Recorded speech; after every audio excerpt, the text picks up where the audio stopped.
朋友们好，最近呢，我在瓜网，就是厄瓜多尔那个兰花网站，他们到多伦多设点卖花了，所以呢，我又去看了看，就很激动的买回了3颗，其实家里面已经有很多兰花，但是这一些呢，也是我看了以后，当时就没有办法，不买，实在是看上去很健康，很大颗。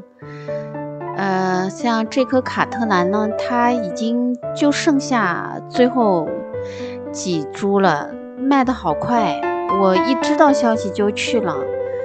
但是已经好的我估计都已经被挑空了，因为我看到箱子里面有很多大的那个空出来的缝隙，显然是有很多人一早就把好的都给挑走了。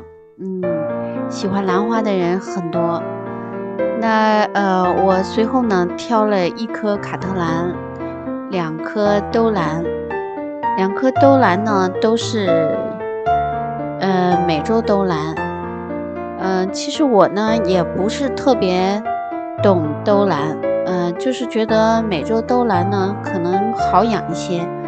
像我现在最好是买这些好养的花，特别是像这种裸根的，我还没有养过裸根的兜兰，所以我就觉得我一定要非常小心。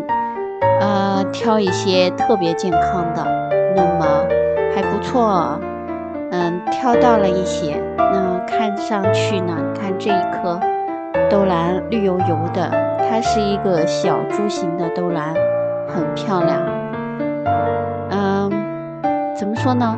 我看着它有花苞，就非常激动的把它拿下来了。另外那一颗兜兰呢，它是叶子细长型的，还没有花苞呢。这一颗卡特兰呢有花剑了。当时有花剑的卡特兰就剩下1、2株，另外一株虽然有花剑呢，但是看上去要比这一颗弱很多了。所以我觉得我可能是倒数最后1、2个幸运者吧。当然对于很会养兰花的人来说呢，任何一颗兰花到他们手上都能变成奇迹。所以呢像我这样就是还在学习中去养兜兰卡特兰的呢，那就最好要买这些看上去特别健康的。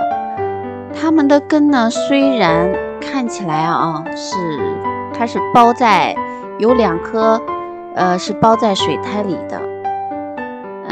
那么怎么说呢，虽然是包在水苔里啊，但是我看了一下这2颗花的根都没有烂。一会儿呢我上盆大家也会看到的，它们的根状态都不错。这颗小的呢小株型的兜兰根也很好，但是它的根并不多，我打开来以后看不多，但是它的卖点呢是在它已经有了花苞。而且呢我当时有遇到花友，花友也介绍，就是说即使是像这种裸根的，如果你看叶子很健康呢，拿回家养也应该能够养得很好。那我就尝试了，什么事情都要经过自己尝试了以后呢，你才知道它到底是好还是不好。听说的呢永远和自己亲自去尝试获得的经验呢有差距。那这个呢就是我刚刚给大家看的已经结花苞的这个小兜兰，它的根的状态。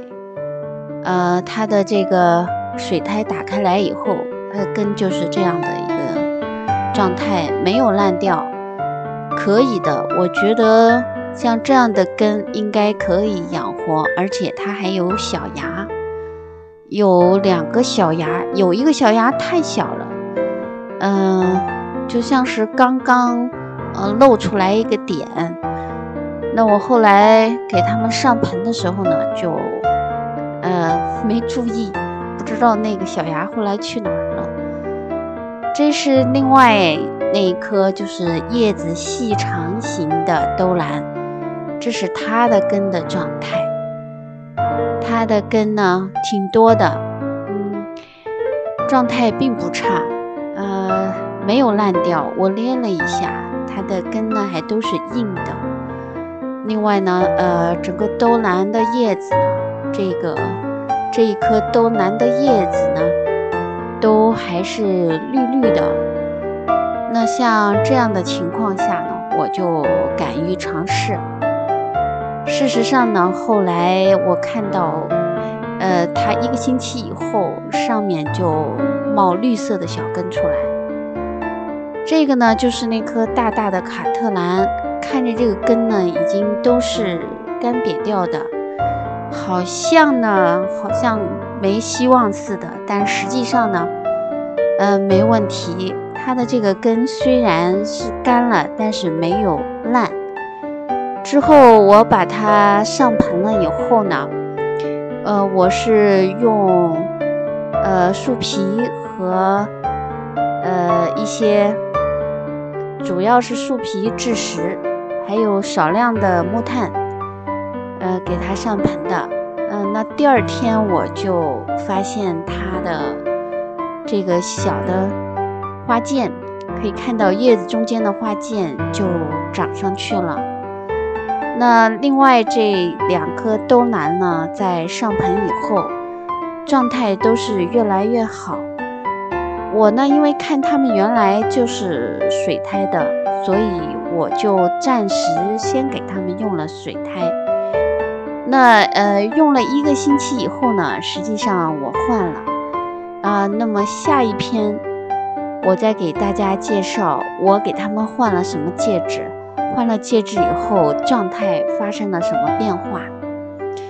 那就谢谢大家观看我今天的视频，欢迎大家订阅、分享与点赞，我们一起来把兰花养得越来越好，越来越可爱。